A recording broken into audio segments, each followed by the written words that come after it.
So we're going to go over question 2652.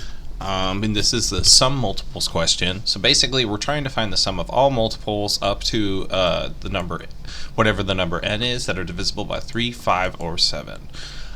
So if we go to like 7, trying to find, it would be like, okay, so we would add 3 plus 5 plus 7 basically together.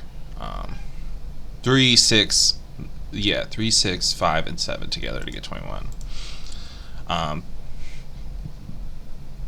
So that's what we're going with this one.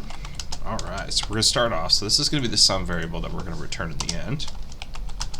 And we're gonna go for num in range, and then we're gonna start at 1, and then we're gonna go n plus 1 because like the range cuts off a little early, cuts off before the number, not at it. So we want to go to make sure to include that number, and then we're basically gonna be like if num modulus 3 equals 0, or num modulus 5 equals 0, or num modulus 7 equals 0.